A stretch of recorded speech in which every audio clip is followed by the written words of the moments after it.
From the nation's capital, this is the Fly Fishing Consultant Podcast with your host, Rob Snowhite.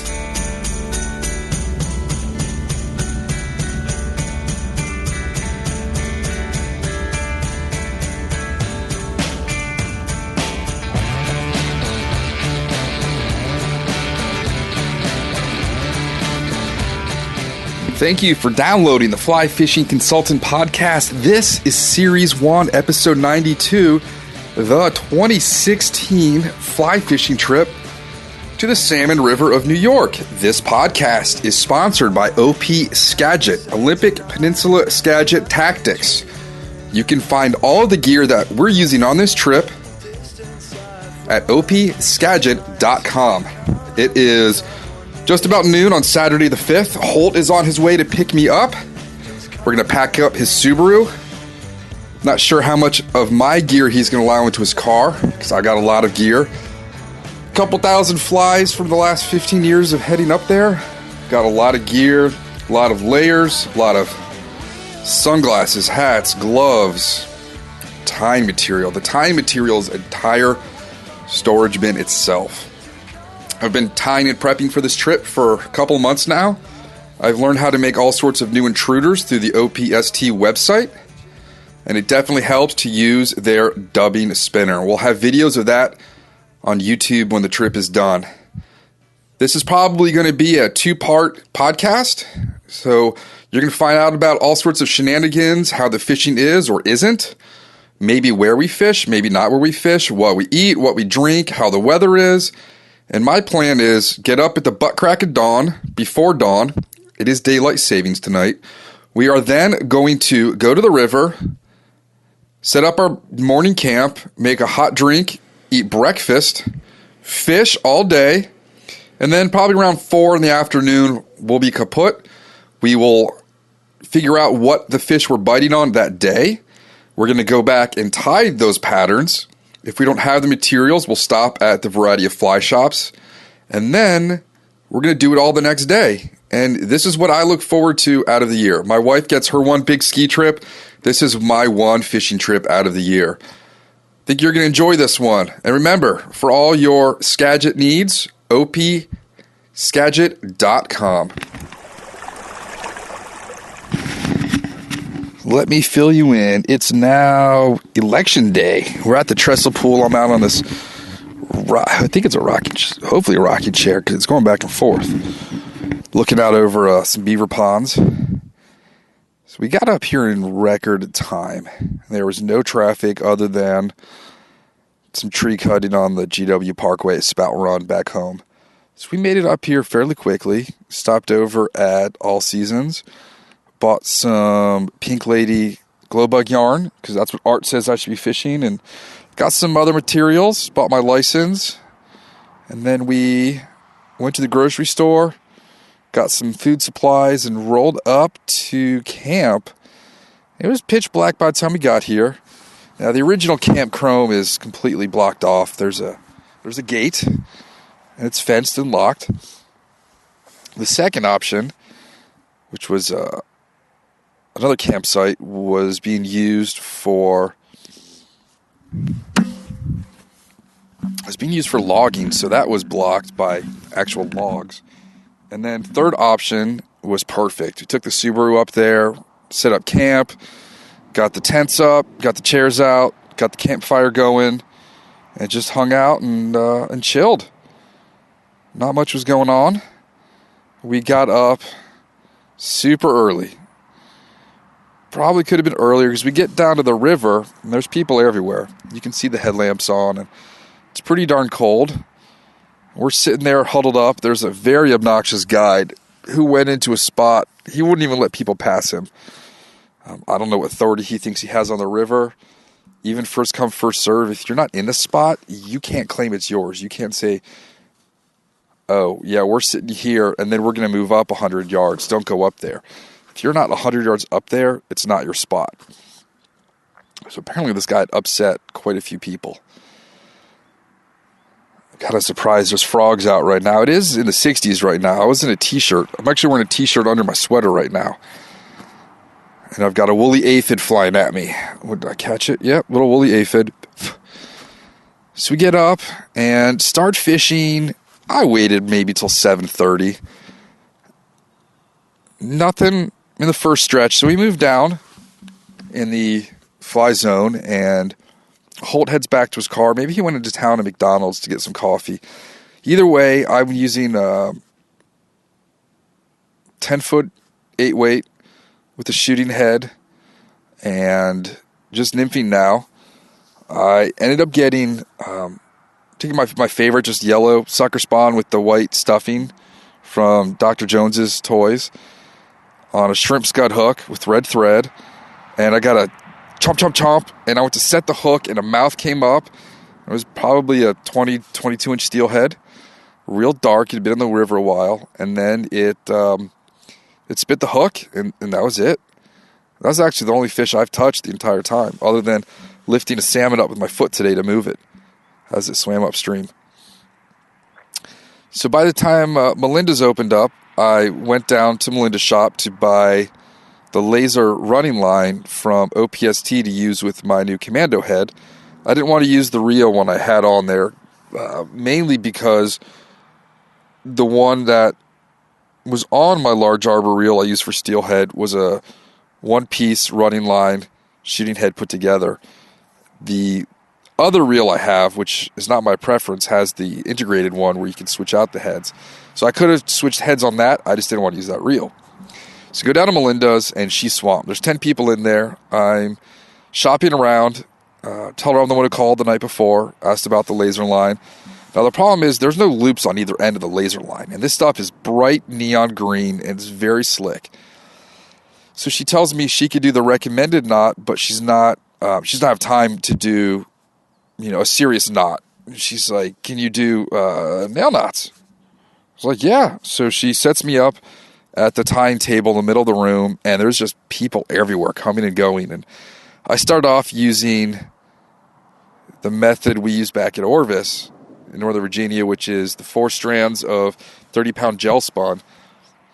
The gel spun, when you made the nail knots, didn't bind very well to this laser line. So then I try using 10-pound monofilament. There are fish all over this beaver pond right now. I probably would have luck going after these things that I have for steelhead all week. So I'm down there, and now it's like 20 minutes go by, and I give up. And then I go to she suggests using mono, and I drop down to 8-pound, and I use the Maxima Brown, which now I can actually see. I couldn't see the clear stuff. So I start getting my knots better and better. And finally, after like the 8th one I've tied all morning, I cut off all the ones with gel spun, and then I cut off the ones with clear fluorocarbon, and now I'm using the 8-pound. I can see it, and it's good. She uses the Loon Knot Sense, and I've got a loop on one end. She spools it up, and by the way, when she took all of that shooting head with the running line off the reel, she was on the phone, and I think did it by hand, and it is perfectly wound and ready to go for next time I need it. It was impressive. So while I'm waiting for that knot to dry before she spools it up, I'm in the shop, so I walk around, start buying more material. Now, normally I'm buying material for the fish that I know what they're eating the day before or that morning, so I need to replace the stock. That has not happened yet because we haven't hooked anything. And then it turns out I'm in Melinda's for an hour. Holt comes looking for me. Where do we go? So then I do the knot on the front end. It's just a giant doubled over, huge loop, maybe 10 inches long. Commando head goes into that. I pay. I'm out the door. We go back upstream. And probably the most exciting thing that's happened is I've learned to cook bacon. I bought some thick-cut bacon at the grocery store, and while we're waiting for other people to hook into fish and taking turns between Holt and myself, I make some thick-cut bacon on the frying pan. It's pretty damn awesome, I got to admit. I have been missing out all this time. So I'm eating noodle soup, waiting for people to catch fish. And by now it's early afternoon. And one guy in front of us hooks a fish. Now, the guy he's fishing with all morning, I had told Holt, reminded me of the kid from Stranger Things, the one with the foam hat. And I do want to say that the Steelhead, they live on the other side. They live on the upside down. And that's why they're being so difficult. I can't tempt them out of the upside down. So this guy has the hat and looks like the kid from Stranger Things. And I'm making references all morning. Holt doesn't get it. And then the guy gets handed a steelhead, and he lands it right next to us on a green glow bug, chartreuse. First steelhead I've seen all trip that close. And the guy says something to me, and this sounds awful, but it's only going to make sense if you've seen Stranger Things. The guy didn't have any top front teeth. You either get that or you don't get it. It was bizarre. And we fished a little bit longer. I probably made some chili mac with beef. It was chilly out, no pun intended. Hot today, chili tamale. And we gave up. We're just like, F this. It's not worth our time. No one's catching fish either side of the river, up or down. So we go back to camp, and we're going to set some things up. Holt needs to run to the store, so he leaves me. I was going to record all of this at that point. How's it going? Good. How you doing? Good. I'm just doing the recording bit right now. You got a fire going? Yeah, thinking about it. It's nice night. All right. So Holt's off. He gets lost. He's gone for like an hour. I don't know where he is the whole time. And while he's out and about, I'm just sitting by the fire drinking beer. And Larry Coburn comes up because he hears us, our neighbor down the street up there. And, maybe he came by before Holt left. I can't remember. Either way, he agreed that chartreuse glow bugs would be a good thing to use. And he said that the bright weather, because it's been bluebird skies, has put the fish down. So the plan is the next day we're going to go fish some whitewater, some more rapid stuff in a different stretch of the river. And we agree that Dirty Bill's going to meet us out there. And I think that's when Holt leaves. I catch up on some emails. Believe it or not, we have perfect cell reception out there. And we go to bed. We watched Goon on the iPad. Ate just food out of cans. I had German potato salad and another can of Chef Boyardee. And we had a dozen new flies. I tied up some of the pink ladies from Art, and we were good to go. Got up, slept in a little bit, and I got up maybe at 8 o'clock. It was just too damn cold. This podcast is brought to you by Olympic Peninsula Skagit Tactics. OPST is a company dedicated to maximizing fly fishing enjoyment and opportunities. OPST offers Skagit lines for rods 3-weight and up. At opskagit.com, you can pick up all of your Skagit fishing products, from Skagit commando heads, tying materials, tools, hooks, shanks, and logoed gear. Additionally, they offer fly tying tutorials and casting demonstration videos on their site. For more information, visit opskagit.com. That's opskagit.com. So we're to catch you up. It's the day after the election. That was a fun night, wasn't it? I am rigging up. We're in a long, deep hole right now. I already lost one on Art's pattern, and Holt lost a couple on egg patterns, I believe. He's off running errands now, so I'm going to chat y'all up. Take a break myself. I just put on 22 millimeter long intruder, chartreuse, black, hobo style, big OPST swing hook on the back. So when I cut off last night, Mark's got a couple of dogs. One of them wants to eat me, and the other one's chill. So I'm sitting on this chair, and right as I all of a sudden feel cold water seep into my bum from the cushion, this dog just runs up to me with Mark, and I think I'm going to get my hand chewed off. And according to Holt, I'd have to put a chainsaw on there from the Army of Darkness movies. Whatever, he loves those movies. So where to bring you back? So I get up super early on Monday. Super early Monday. I can't get Holt up. I'm pacing around yelling, Andrew, wake up. Are you alive? And he doesn't come for, like an hour. I'm just sitting there dressed, ready to go. Super eager to get out on this bright sunny morning to go fish the whitewater that we were told to go fish. So I finally, after an hour and a half, just lay on the horn. And that wakes him up. He hears the sound of his car. He knows something's up. And he had all these stories from the night before that there were deer rooting around the campsite that I didn't hear. I had earplugs in, too. After he gets up, he shows me the spot where this male deer had scraped and pissed. And I'd never seen anything like that. That was pretty cool. So as Holt's getting his stuff ready, Dirty Bill shows up, and we have some coffee and donuts. And then he takes us down to the river. We all suit up and get in and walk the upper fly zone in different locations. Water was too high to cross, and it was super bright. It was to the point where I'm shedding layers, and I'm just wearing a long sleeve shirt. Super bright. We're fishing slow, long water and riffles, and just absolutely nothing. No one's catching anything. There's a group of guys above us, a couple people below. We hang out. I cook some bacon, sit there, eat that. Dirty Bill's got to head to the office, so we packed up. Where did we go? We went down to the lower fly zone and got a good spot. Holt hooks into... It was that night or the night before. I don't remember if I told you this last night. I'm a little sleep deprived.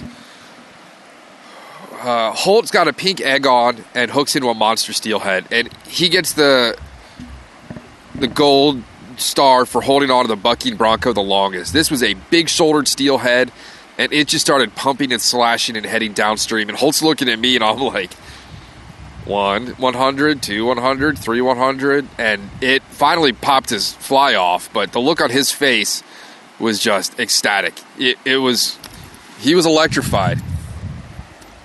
So we pack up and head back into Pulaski to get some steaks and some other sundries at the grocery store, and we head back to camp. Holt gets these fires going and does this campfire filet mignon marinated in 12-year Macallan, Cholula, and Montreal steak seasoning spices. So these things cook in the foil for a little bit, and they've got vented chimneys so the heat can come out. And he then takes them and puts them on these hot slates and sizzles them. And there's a link to, there's a caddisfly just came off. He links us to his Macallan Instagram, so you can go watch the video. It was pretty cool. They were tender. Cut them up with my camping knife and my spork. I'm going to use my spork right now. Have some hot soup. This is Goomtang noodles. Beef flavor with vegetable. It's like leek beef soup or something. It's warm. It's nothing great. So we have the steak dinner, and then I decide, you know what? I've been missing out on all this bacon. So I start cooking bacon on the hot rocks, and I have it angled, and the fat's dripping down and catches on fire on the corner of this rock. So for about an hour, we had a homemade bacon tallow candle. It was pretty cool.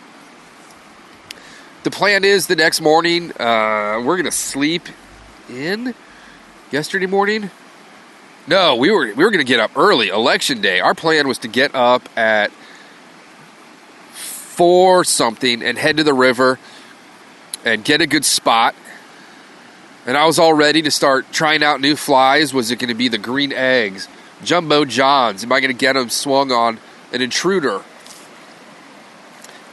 Would it be one of my new stone flies? Would it be a shad fly? Could it be a crystal meth?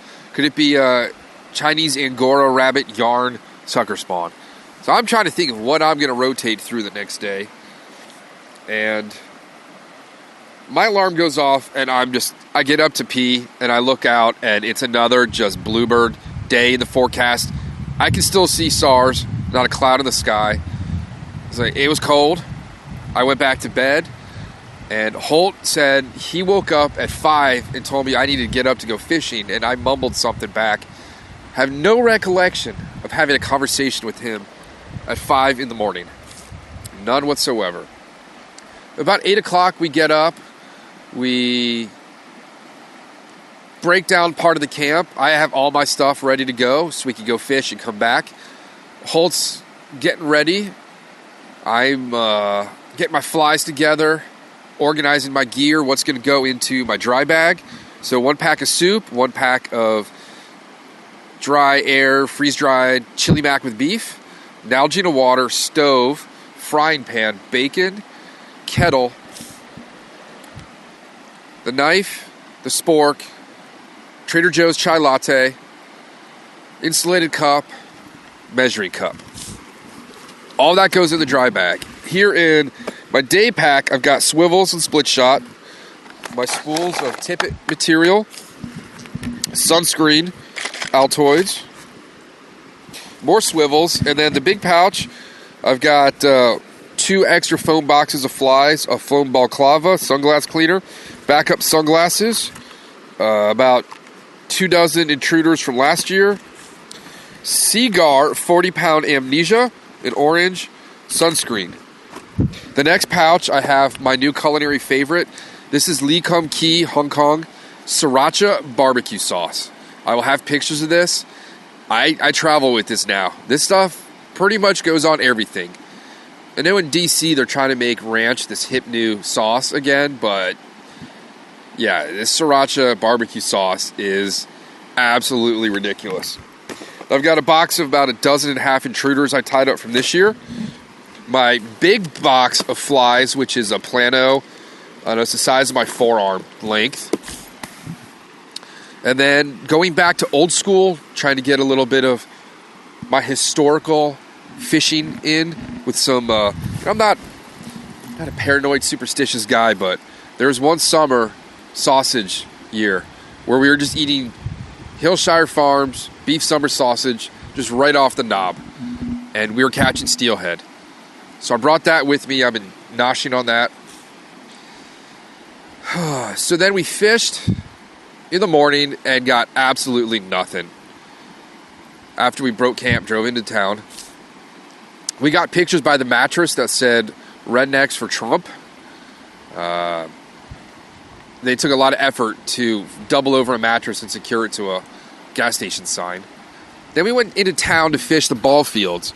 Beautiful, big, riffly water, good pocket water, shallow water for us to stand on. Went through the gamut. I started off with an intruder and swinging that at different distances down and across. Nothing. I did a jumbo john. I did a flashback pheasant tail. I did sucker spawns. I did the pink lady. I did rubber latex worm. Absolutely no love from either of us. So we decided it's getting hot, sun's up, let's go drop some fishing gear off at the lodge, and then we'll head back to camp to get everything else and come back and watch CNN. So we drive back to camp in no time with the Subaru, and we pack it all up. Holt pops off around out in the woods. I don't know if I'm allowed to say that or not. It was state land. Might have to take that out. I don't know. And then headed back to camp. Broke down, took some showers, had a beer, stood by the fireplace, the fire pit outside. The shower was pretty nice. The hot water was turned all the way up. Went into town. Holt needed some Subway. I wanted to get some Lagunitas to watch the returns, and I wanted some gummy colas. It's one of my weaknesses. And then I sat down, knocked out 2 intruders. One of them, I did too long of a length of the braided line firewire, so it's swinging a little off. I don't like the way the hook's dangling. I might have to go back to shorter pieces tonight or use the intruder wire from Senyo. And then I tied up some more sucker spawns, and that was it. So I'm going to put this down. We got up, slept in today after the results. We were up till, midnight. The alarm was set for 4. We were going to get up, have coffee, bring a propane heater down, claim a spot. got up, went through the returns, CNN, MSNBC, BBC. Went to town to look at the water down there because it rained a lot last night. It's cloudy and overcast. So we thought maybe more fish would come in. So we go to town looking for Andrew's friend Alex, the guy who lives down by the river in a van.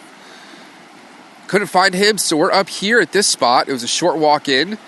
There's two guys way below us, not a single person above us. We went by the lower fly, and I'm just done. I can't handle that many people talking across both sides of the river, shouting. If you listen now, there's nothing but birds and water. Well, there's a drift boat coming through, but we walked a bit, and we've got a pristine, clean, rocky beach with a nice bend, soft water, and perfect riffles. So once this boat passes through, looks like they're going to hold out here and fish a bit, so I will chill. I start throwing more. My fish, again, was on not the thrink, three-loop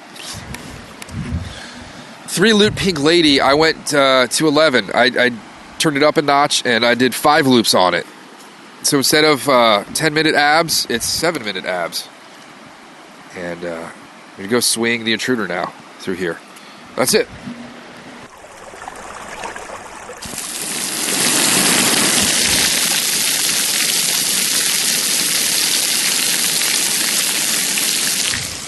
So Holt's back while he was gone.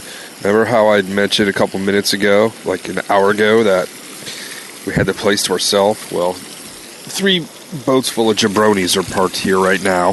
One already stopped a little bit and moved on. So I'm giving the hole back to Holt. I unsuccessfully swung intruders through there for the last 30-plus minutes with no love. The spot I hooked my fish, there's a dude standing in now. So I'm going to have to wait for these guys to move on out and go claim my spot again.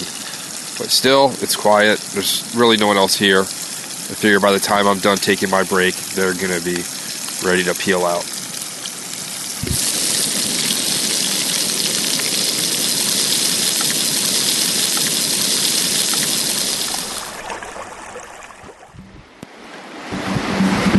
It's now 1:45 and it's slow. I haven't seen a steelhead since the one I connected to. The Hole got lucky on his first cast. I guess that's when he caught his or hooked his. Drift boats have come through. Once you mentioned that you got the place to yourself. After 3 boats leave, another 3 came through and parked here, and none of them did anything. They were fishing egg sacks. If you don't know what an egg sack is, it's a thin piece of, looks like tulle or very thin mesh. You put some eggs in it, tie it up with string, and put a hook on it, and drift it through the bottom. I've been rotating through Jumbo Johns, flashback pheasant tails, eggs, crystal meth.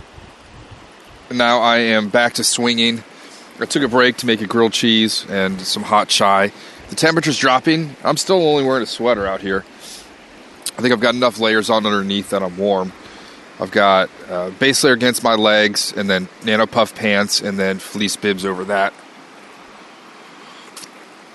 Still no gloves. Haven't worn gloves really yet, except the early morning we were out there watching the stars. It's been slow. It's very, very slow out here. I don't really think I'd want to leave. I mean, fish can be spread out anywhere. It's still overcast. There's a slight wind.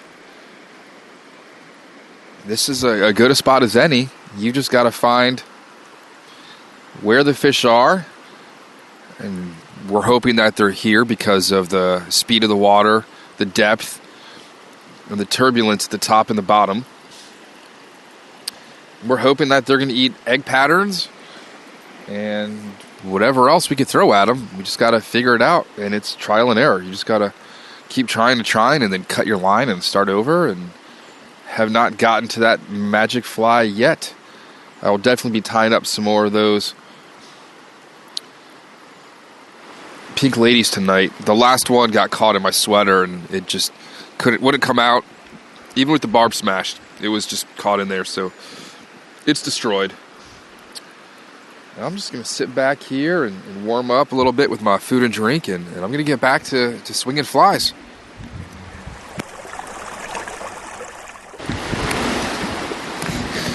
It's Bacon 30, a.k.a. now 3:41 p.m. Still no tugs. Gone through the gamut of flies. Lost a bunch. Decided I would just play with casting for a while to entertain myself. I don't think I moved from a 5-foot stretch for the last hour.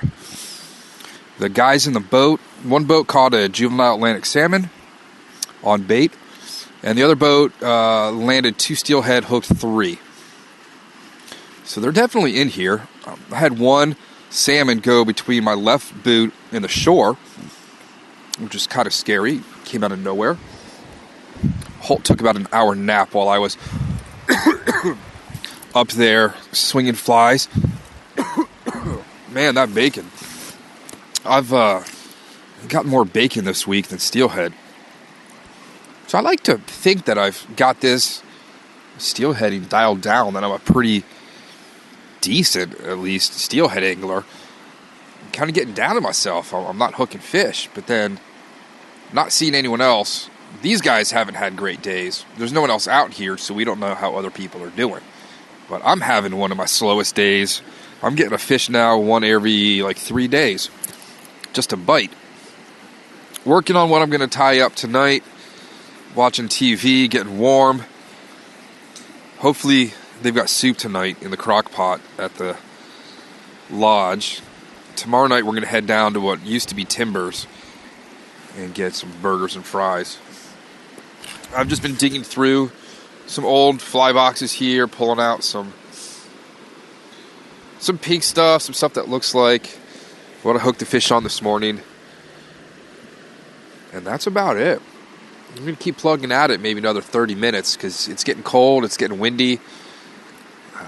A lot of leaves in the water. I don't think I've ever hooked as many branches as I did today. I was getting maybe one every 4 casts for a while. It was almost comical. I don't think the guys in the boat noticed. We just had our late afternoon snack of the bacon. Out of food out here, out of hot chai. Luckily, we're not too far from the cabin / the lodge. And Holt's up there swinging through the top of the riffle, down into the lower, mend. He's right over where they hooked that fish a couple minutes ago. I don't know why he's not getting any. But it's beautiful out here. We got a little bit of sun right off the horizon. It's been overcast. I've been wearing my yellow polarized glasses all day. Hands are pretty gnarly, torn up. Like a bleeding couple of cuts. So definitely going to have to super glue those tonight. That's about it. We're going to just keep trying and trying. Like I said, I don't feel like leaving a spot to go find another spot. Today at least. Maybe tomorrow. What we could do is spend the morning here and then go get the burgers and fries for lunch and then fish some of the more whitewater downstream. I think Jason's showing up tonight, so we can get a game plan going. And, the game plan's always been get up, be there 3 hours before dawn. Haven't needed to do that this week just because the fishing hasn't been that crazy. Things are definitely changed. My sleeping in this week is completely new since I've been coming up here. And we haven't missed anything. Let me go try this. This new one is it's two-tone pink, and it's the really thin version of egg yarn. Chartreuse body on an egg hook. Who knows? At this point, I'm willing to just try everything. Oh, George, it's Cashmere. I'm catching up on Seinfeld. I am back at the Trestle Pool Lodge. We have got the heat cranking, having a cold beer, and tying some flies. I don't really need to replace a whole lot. I lost a couple out there today. Mostly the one that did work. So I've got about a dozen of those set up for all of us for tomorrow.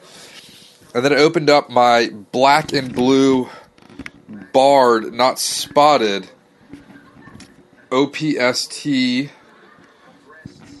drab for intruders, and I tied up a nice big pink and blue intruder. I haven't lost one intruder today. So I need to replace at least one. So we finished about 4 o'clock today, came back, just hung out, watched the CNN, catching up on social media and what else we're missing. It actually rained back home. Holt's out, going into town to get some gear for tomorrow. The plan is we're going to move. We'll do like 2 hours in one spot, 2 hours in another, and that's it. Good morning. Today is Thursday, the 10th of November, and we slept in a bit again. We watched Sausage Party last night. Holt brought a digital projector with speakers, and then we took one of the sheets from the bunk bed, turned it inside out, draped it over the TV cabinet, and we watched that movie. It was a cold morning. It took a while for us to get going. You know, we're giving the fish a couple minutes to warm up as well. It's a definitely different year of fishing, I'll give you that. Larry definitely said on those cold nights like last night, you gotta give the fish a couple of minutes, maybe an hour or so to warm up, get their metabolism going in the morning. So it looks like Scott is not going to make it up. He had some other things he had to handle. Jason showed up last night. He's off getting his license now. And I am re-rigging my whole leader. I broke it all off last night. And that's what made me decide to go back to the shore and break down my camp. So right now, we're at a big, long riffle. There was a pinning jabroni in the middle, but he's gone, standing right where the fish are. I tied up some really nice intruders last night, and I also tied up some more pink ladies and some more sucker spawns, hoping that those are going to do it today. I got a good feeling about today. As I'm sitting here, glove-free in the middle of November, I'm not even wearing a sweater or sweatshirt, just 2 long-sleeve shirts. It's going to be a sunny day. Hopefully these fish are down deep in these riffles, getting the sun out of their eyes. Is it the barometric pressure changes? Is it the hot, cold one day to the next that's turning off the fish? Nobody seems to know. We'll get Dirty Bill on later. He and Holt are still rigging up down river. All right, I'm putting on my 10-pound cigar below my barrel swivel with my 2 BB split shot. And in my pouch here, I'm going to go with a yellow sucker spawn. So I'm going to start off with today.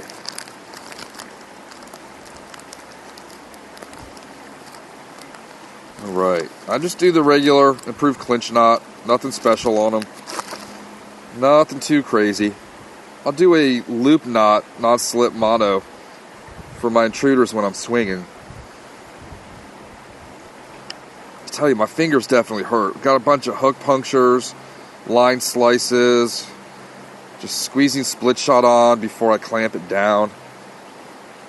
I've got the Salmon River atrophy going on.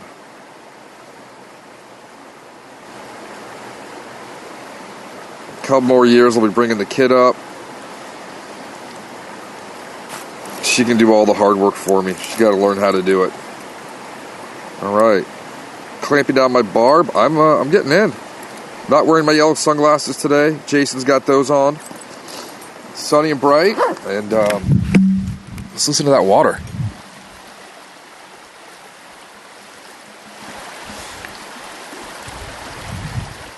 As Larry said, these steelhead are slurping up all the eggs from the salmon.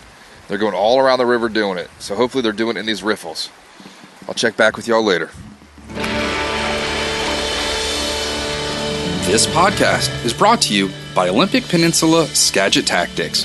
OPST is a company dedicated to maximizing fly fishing enjoyment and opportunities. OPST offers Skagit lines for rods 3-weight and up. At opskagit.com, you can pick up all of your Skagit fishing products, from Skagit commando heads, tying materials, tools, hooks, shanks, and logoed gear. Additionally, they offer fly tying tutorials and casting demonstration videos on their site. For more information, visit opskagit.com. That's opskagit.com.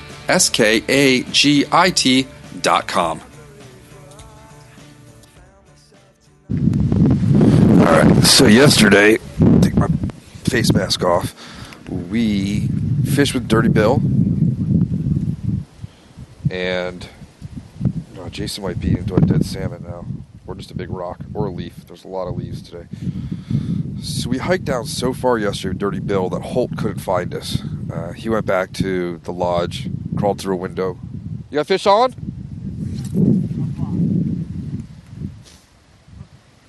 You hooked a rock and it's fighting you? Bring it over. There we go. Rockfish. That's hilarious. How is it even on there? Salmon River Rockfish. Oh man, that's gonna hurt coming out. Can we get one more picture? Hold it up. Oh, it took a blood dot. Shout out to Autumn Siren Flies. Alrighty. We might have to sharpen that hook. That's too funny. So yesterday, Holt had to climb through to do some work, and it turns out he didn't have a charger. So he ended up having to go to Watertown last night. While he was preparing to go up to Best Buy, Jason and I came down to where we are now. And we tried, and absolutely nothing. Switched through all the flies. I'm swinging intruders 20 feet, 30 feet, 40 feet, 50 feet across this hole. We're throwing them to start in every position to swing through and nothing. And repeating with... I mean, I'm not even getting creative at this point anymore. I tried sucker spawn, pink ladies, and intruders, and a size 10 jumbo John. That was it. And we packed it up. It got cold. Once that sun went behind the trees, here comes another boat. Once the sun went behind the trees, the temp dropped, and it was just straight up nasty. So we went back to the lodge and showered up, had a beer, and I may have tied some flies. We went over to the Trestle Pool Lodge for dinner, and we started off with water. I'm so dehydrated up here. I normally drink loads of water throughout the day, passing through the kitchen, just refilling a cup. But up here, it's the water from the tap's a little sulfury, and I haven't got back into town to buy spring water from the tap behind the diner. So we get there, club soda with lemon, go-to drink. I get the onion rings, which are battered, not breaded, and they were absolutely awesome. There was some kind of mustard dill oregano sauce to dip in it, and then Jason had fried cheese curds and marinara, and those were ridiculous. The cheese inside was so melty. It made mozzarella sticks taste like dirt. I wish we had a place like that back in Fairfax where I could get good bar food. Then we both got the burgers. I had mine with garlic aioli. That was the only way we found out that our two plates were mixed up. So we switched our plates. We destroyed our burgers and went back and just watched some TV, had a beer. I tied a couple more flies, and we hit the hay. We went to sleep pretty early. Oh, no, we caught up on Tosh.0 last night. Seems to be like the tradition up here. There was a Tosh.0 marathon. Everything was funny except for... he does like to show people expressing, not zits, whatever, just nasty stuff. So, we plan to get up early. I set the alarm for 4:45. I get up, and it is just blowing crazy out here. All the chairs in the front yard were knocked over. The wind is whipping the trees. I can see the water out of the beaver pond being whipped around. And my reaction was, let's go back to bed. If the fishing had been gangbusters all week, I would totally have been okay with getting there at 5 o'clock, setting up the lanterns, making a hot breakfast of bacon and eggs and toast on the stove, and fishing. but it just wasn't worth it. Luckily, right as soon as we went back to bed, it started to downpour, and it snowed not far north of here. This guy's going right over Jason's fish. They're saying the fishing's terrible between the drift boat and the dude on shore.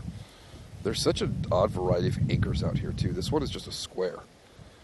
The other ones have rebar welded on. Some are spikes, some are diamonds. So we went back to bed. We got up around 8, and it was still blowing. Crazy wind. You can probably hear that now. I'm recording this with the DAT inside my OPST ball cap. And we're out here now, same spot as yesterday. We figure we'd have it to ourselves, which we pretty much do. We're out of the wind down here, and it's quiet. We figure if there's fish upriver, they had to have gone through here first. So there have to be fish in here.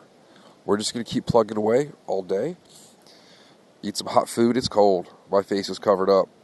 Try not to put on my hat or gloves. Just got my sweater on.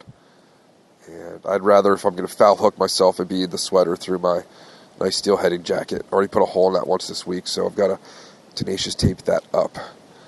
Looking forward to hot lunch later. Maybe go out to dinner again as the last night up here. Pack up and head home in the morning. We'll probably take off pretty early if the fishing sucks today. Who knows what day it's going to turn around? I don't know. But with my luck, probably not tomorrow. All right, so we're in the new car. Producer Jason, how was the trip? Trip was nice. How was It's not too bad. Weather's not too bad, but no fish. So we have crazy wind today, mix of sunshine and clouds.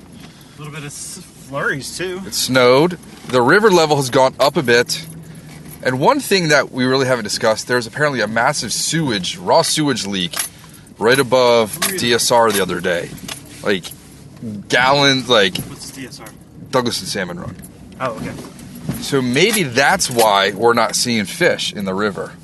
I don't know. So the plan now is we're done fishing.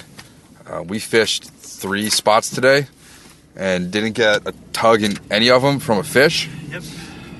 The plan now is we're going to go back, pack up, and leave early. Might as well get home and enjoy Saturday back home, right? Yeah, I hear you. Let's have a beer and go home. That sounds good to me. Yeah, I want to get out of all these layers anyway. I got one clean outfit to wear on the ride back. Nice. Saved it so I don't have to smell up Holt's car too much.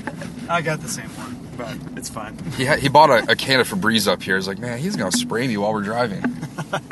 It doesn't surprise me. He hates the way you smell. Yeah. And, so we're passing, I guess, the town hall, and Dawn's shop is closed right there. See, it says... Oh, wow. For sale, so I guess maybe... Is that what the camera was? That was the camera's upriver. She used to have a camera, but she's the one that beat up the woman right over here. Who, she tried to beat up the woman. The other woman gave her beat the tar out of her. we saw that video. Yeah, so I guess when you do bad business in a fishing community, selling fishing stuff, you close. So yeah, we're headed back. My toes are warming up. Nothing much to say. All right. Womp womp. Sad trumpet. Let's say trumpet. Is that trombone? Trombone. No. Oh, trombone. I don't want to hear the word trump. Yeah. All right. We're done. Greetings from Fairfax. I am back from the Salmon River. Let's go over the post-mortem. Drum roll, please. All right. Let's talk about this trip. Where to start? This is the post-mortem. Nothing about this trip to the Salmon River was normal in any way possible since I've been fishing up there. It was...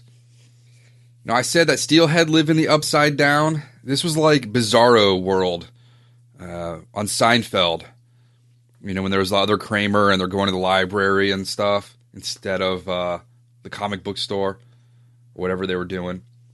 Yeah, nothing about this trip just seemed normal. And I don't know what it is.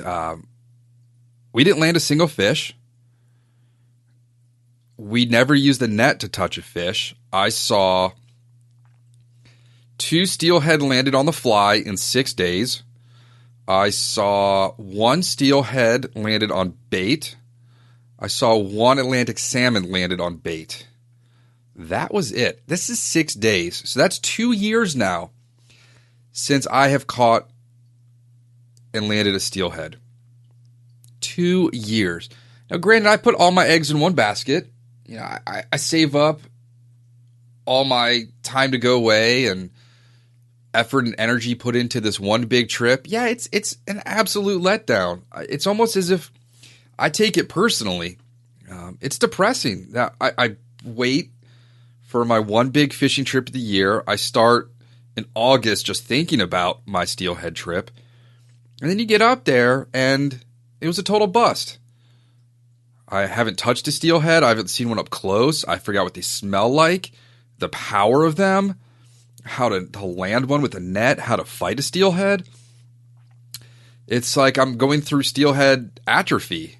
I don't know what else to call it. I never broke out the tying kit. So the routine, I mentioned this earlier in the podcast, is you get up at the butt crack of dawn, you go to the river, claim your spot, make a hot breakfast, wait out the sunrise, and fish all day. Hooking, landing, breaking off, snagging, hooking trees. You and your friends rotate in and out, so someone's going and heating up a drink on the stove or going to the bathroom, and then you get off the bank and fish.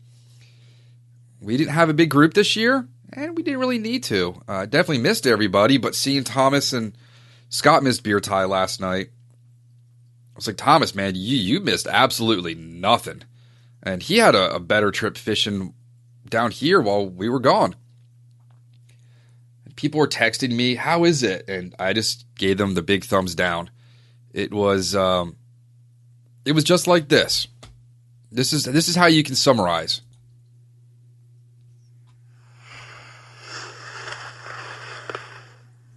Sir? What? Are we being too literal? No, you fool. We're following orders. We were told to comb the desert, so we're combing it. Found anything yet? Nothing yet, sir. How about you? Not a thing, sir. What about you guys? We ain't found shit. Yeah, so that sums up everything. What else do I going to talk about in my post-mortem?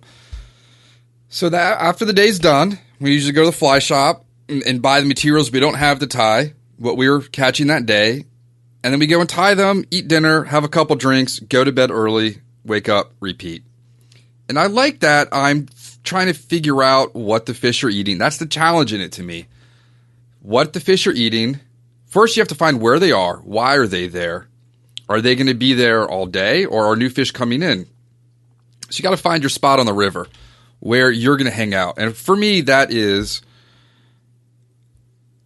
somewhere I can put my gear, somewhere I can wade safely, and somewhere where I'm not going to be hooking trees on my back cast or false strikes, setting the hook, and it shoots back.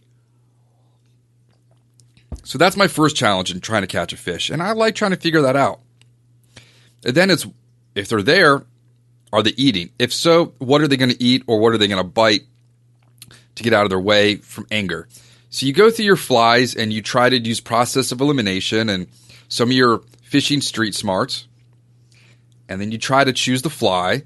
And then you've got to do the weight. Where are they in that river? You have to find them in the vertical column. And then you have to do all these things right. And hopefully one of those fish bites your fly line.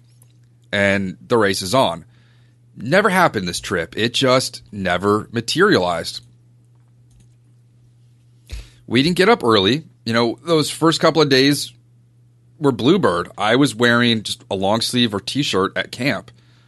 And probably one of my most most memorable things that happened on this trip was Holt was getting ready. I think he was in his tent.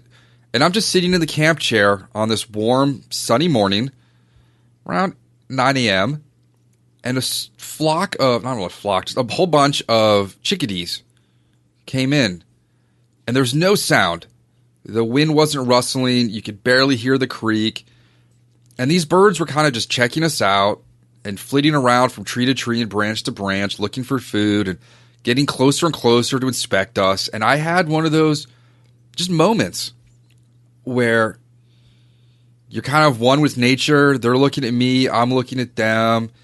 Blue sky, golden sunlight coming through, lighting up all the leaves in camp. And if I look back on this trip, that might be one of my favorite moments. It was spectacular. You just don't get that too often. So there's no reason to get up early because the fish weren't biting. There was, one morning I got up to pee. The alarm was going to go off soon. I look up. I'm like, bluebird skies. I can see every star in the sky. Well, if that's why the fishing sucked yesterday, well, I might as well sleep in. Then there was another day where Jason and I were like, all right, we're getting up at 4:45. And we're going to get out, get some coffee, head straight to the river, camp out for the day. We get up, and the lawn furniture outside the lodge is just being tossed around in the wind. And if the fishing had been awesome all week, I would have been like, heck yeah, man, let's go down there and let's rock the shore breakfast we're going to have. And I'm just like, screw this, man. It sucked all week. What makes me think that today is going to be different and that I should get up? Sleep to me is still very important, and I do enjoy a good night's sleep. So we went back to bed for a couple hours and got up, and Jason and I fished until 1:30 on Friday and called it quits. Like, we're going home, both of us. We're going to go tell Holt, text him, we'll pack up. We're going to leave Trestle Pool a night early. Now, owning a small business, I know what it's like for somebody to cancel on you at the last minute. You're expecting to earn some money, and when people back out, you're at a loss.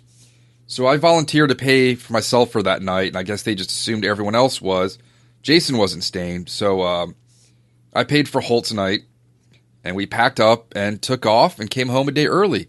Figured, why stay there another day if the fishing's going to suck? I could go home and have all of Saturday with the family. So that's what we did. Home, I don't know, 10:30, 11-ish maybe on Friday night. There was no traffic. It was just simple, quick ride home. I hooked exactly 3 fish. So there was the one down in the lower fly zone where it took the yellow sucker spawn and it just kind of bit it 3 times and spit it out. And then I forgot that I'd hooked another one later that day upriver, and I had it on just long enough to get Holt's attention and maybe had one crank of the reel and it popped off. And then I had that third fish eat a pink lady lower down the river. And believe me, we covered most of the river. It was like fishing beats. We stopped at the lower fly, the upper fly, a mile in some spots. We fished down in town, couldn't find the fish. The bait guys weren't catching fish either. I've got a bunch of reasons why I think the fishing sucked. I'll get to that soon. Felt like my shooting head, maybe I should have gone with a 400 grain instead of 375 for my rod. My 11-foot 8-weight switch. The running line was pretty awesome. It was super slick. When I needed to grab it fast, it didn't burn my fingers the way a plastic-coated fly line would. It was easy to see, bright lime green, and it floated. The one problem is I fish a bat and kill large arbor. Monofilament not only gets caught, the running line, any running line on that reel will get caught between the handle of the reel and the actual arbor, and then inside it will go between the arbor and the spool and get stuck. I don't know if it's just the reel's problem, but I've always had issues with that reel. But it's a solid reel, so I'm still using it. And I wanted to catch fish on new patterns. I spent several months watching YouTube videos on OP Skagit and looking up those guys on YouTube, learning new techniques. And I wanted to catch fish on all this new stuff that I've been working on from August through November. It just didn't happen. And that was depressing as well. So why do I think that we didn't catch fish and people just along the river in general did not catch fish? Could it have been the sunlight? It was super bright. Sunday, Monday, Tuesday, Thursday, Friday had partly cloudy and Wednesday was overcast all day. Did the sunlight turn the fish off? Was it just too damn bright for them? Were they holding too deep where we couldn't find them? Were they dropping back? I don't know. Was it daylight savings? This is the first time I've ever been up there after daylight savings, and camping out in the woods doesn't throw off your whole daylight savings. I honestly didn't know that we gained an hour. It just felt a little weird waking up in the morning, and it was super bright. It hasn't affected me. Getting to the river later, did that do something? Apparently it didn't, because we tried that each day, and the timing we got to the river and started fishing never materialized into anything productive. Was it the warm air temperatures? It was in the 50s and 60s some of the days up there. It was warm. Breaking down camp, just wearing a long sleeve shirt, I was fine. Was the water too warm for the fish? I don't know. Were the fish turned off by the political season? Have they been hearing about all the hubbub about the last year and a half in politics, and they were just fed up and didn't want to eat or come into the river? Was it because the Cubs won the World Series? I don't know. Was the death of David Bowie? I don't know. There was one story I heard going around town on the river, was that there was a massive sewage leak of raw sewage let into the river just above the DSR in the town of Pulaski. This wasn't big news, but it was sort of what the kids would call the down low, if they still use that term. I don't know. But if you have raw sewage in the river, that's going to send the fish back out into the lake, and how long they would wait to come back in, I don't know. To me, if that did happen, that sounds like the most plausible explanation for why the fishing absolutely sucked. Is that there was noxious chemicals in the water, and fish don't have anywhere to go. But in this case, they had a lake, so they turned around and headed back out to the lake and waited for the system to flush itself out. Could be. Was it just a lack of actual fish? Maybe there just weren't a whole lot of fish in the system at the time. I saw very few people hooking up. I did not hear reels screaming at all. Didn't hear a whole lot of hooting and hollering. Just you'd think that with the reported amount of salmon that were in the river from September and October, that there'd be so many eggs in the river, that there'd be so many fish in there, as Coburn said, slurping up eggs. I don't know. Was it because I bought trout beads and thought, all right, maybe I'll try this just to see what pegging or attaching an egg is? And I told myself I just couldn't bring myself to fishing a bead, and I wanted to return all those beads to the shop, but I couldn't find the receipt. So now I've got a whole bunch of beads here in my office that are just sitting around. Could have been barometric pressure fluctuations. I've got a barometer on my watch, and it would go down and up and then down and then drop off and plummet and then shoot back up. But you'd think that fish that go into this river year after year would be accustomed to changes in barometric pressure, especially living out in a deep lake where there's, the deeper they go, there's more pressure on their body. They should be accustomed to fluctuations in that air pressure. Was it the drought going on up there? I was told they had less snow in Altmar than we had here in the DC metro area last winter, and that it's been very dry up there. The river was running between 500 and 700 CFS, and it was lower during the salmon run, especially with the drought. They've raised it apparently to allow for it to drain for more precipitation to come in. I don't fully understand the politics behind the raising and lowering of the water levels, but the water was higher. So when the water's higher, the fish can be spread out more. It also made spots more difficult to wade. We couldn't really cross the stream in certain spots. I still remember how we used to cross the lower fly zone back in the day when you'd come down from the steps. Now, if you have never been up there, don't know what I'm talking about, the fly zone, imagine the river from the Altmar Bridge up towards the dam and break it into thirds. The first third is the lower fly zone, where it's incredibly crowded, parking super easy, there's bars, there's fly shops, porta potties. The top of that ends, and that becomes the hatchery water. So the middle third is all hatchery water, below the hatchery to above the hatchery, no fishing, no access whatsoever. The top third is the upper fly zone, which is some absolutely beautiful water. It's stunning to just stand up in the trees and look down on that water. There's some water that I would love to be able to fish, just can't really get down to it. And that again is fly fishing only. Now, why there are specific fly stretches, I still don't understand. While they're limited to the top of the river, I don't understand.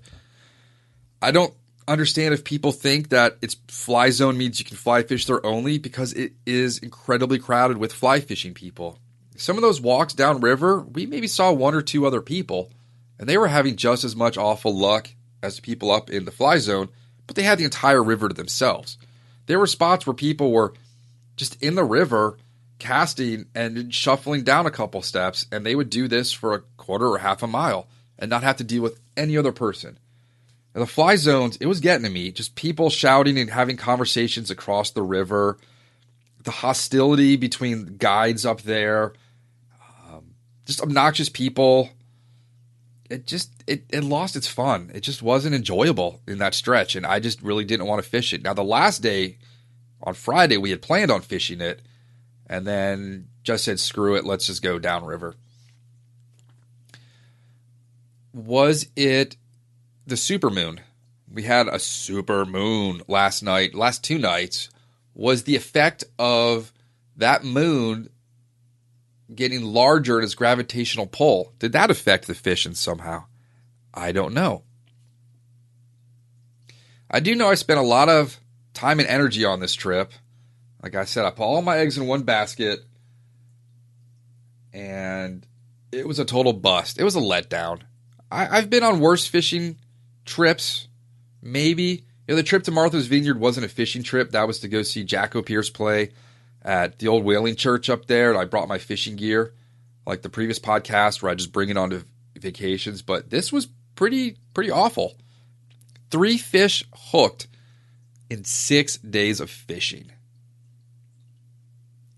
It's just, yeah, I'm still going to be angry about it. I guess as the days go on, Thanksgiving comes closer and the holidays, and I'll be distracted by other things. Never made it down to the diner in town. I wanted just a big home-cooked meal. The food at the lodge could have been, better some of the nights. The Wi-Fi wasn't working. But we had a warm, dry place to stay with a TV. Jason, I don't think, snored a whole lot. Holt snores a little, but nothing compared to, I guess, probably what I was probably sawing logs up there. So that's sort of the post-mortem on the trip. I'm looking here in my office. I've got my entire fly tying mobile kit to put away. The only flies I tied up there were a couple intruders, a couple of sucker spawns. I restocked my wormies. I figure, shoot, if they're going to need anything up here, they need a rubber worm. I got one of those stuck now deep in my wading jacket. The barb wasn't perfectly smashed, and it went in there on an errant cast and got stuck. I've got a whole bunch of reels. Most of the camping gear's been put away, the sleeping bags. I probably had room in the car for my cot. But one thing that I didn't like is I love driving up with Holt and having someone else drive where I can sit back and chill, take a nap, and do whatever. But I like having my own car. It keeps me on my own schedule. I can come and go as I please. You're not getting stranded in spots. And you don't have to worry about what you're doing in someone else's car. If I spill coffee in my car, it's like, all right, man, I'll get to that when I get to it. I'm not driving some super nice car. This is an old SUV that is on its last legs. I'm going to drive it a couple more road trips, and then hopefully next year I plan on getting something else. And that new car is going to have the trailer hitch built into it. No more of these shenanigans with welders and giving people bottles of vodka at the garage to attach it. I want to have it done. All right, so now I want to go over some of the gear we use from OPST. I've been tying on their 22 millimeter pins since the summer, and I really like them.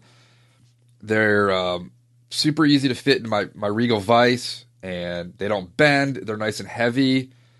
They have a nice large loop or eye in the front where you can double back your whatever intruder wire or your, what's the other material we use?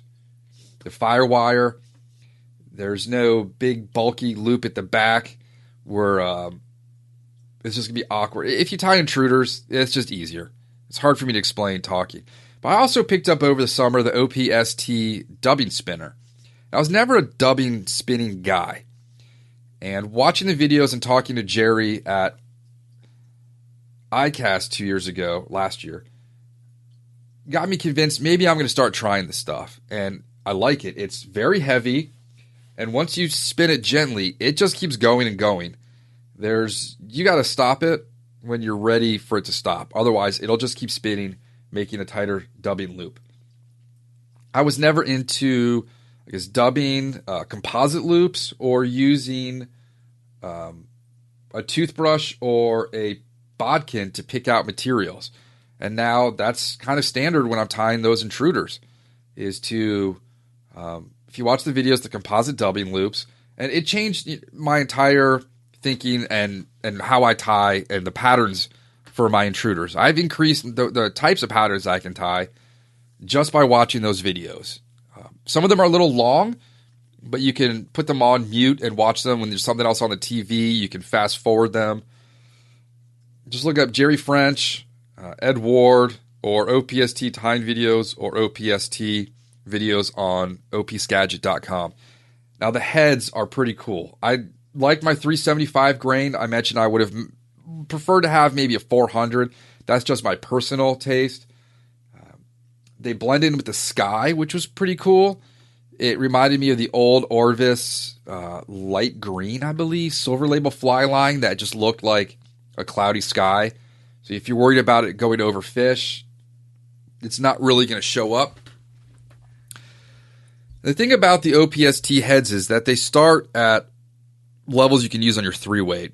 So if you're in the DC area and you're looking to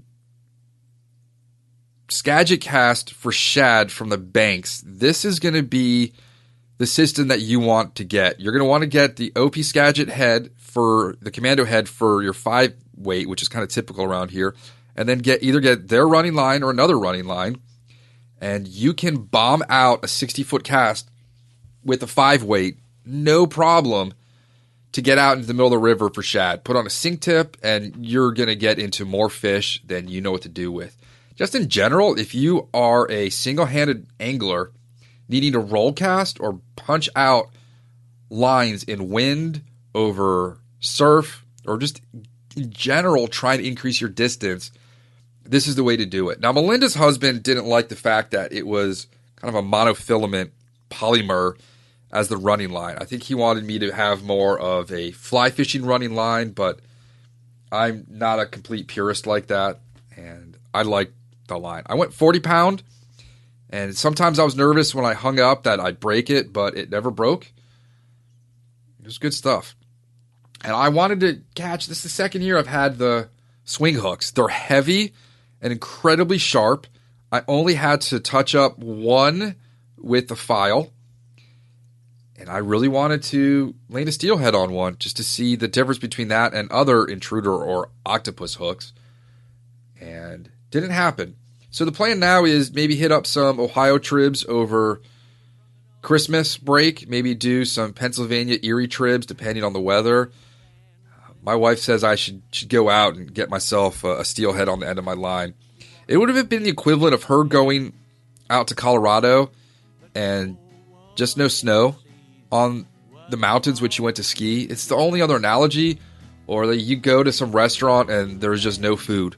Like, I'm going to travel to Barcelona to go eat Origin 99, and they don't have any food there. Like, the shelves are empty. It's the only thing I can compare this fishing trip to, is just getting there and having nothing and it throwing off your schedule. But hey, it's a fishing trip. I was out of the house. I got fresh air. Learned to cook bacon. That's a bonus. And worked on my Skagit casting a little bit better. You definitely know when you're going to bomb out a cast when you get that anchor going. Any questions? Shoot me an email. If you need some flies, shoot me an email. rob@robsnowhite.com. Visit opskagit.com. Send those guys emails. Check out their website. And I really like the drab ostrich plumes that they sell. They're tough, they're bright colored, and they move really in the water. So I'm going to wrap that up for the post-mortem of the Salmon River 2016 fishing trip, which was not a catching trip. I guess that's the old saying. They don't call it catching, they call it fishing. I'm signing off. Thanks for listening, everybody.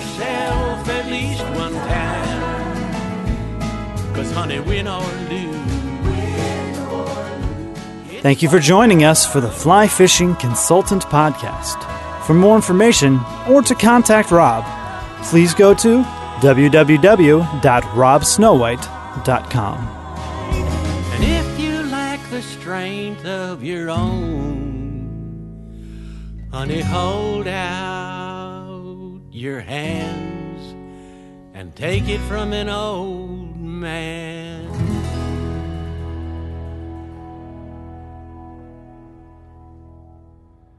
This has been a production of Freestone Media at freestone-media.com.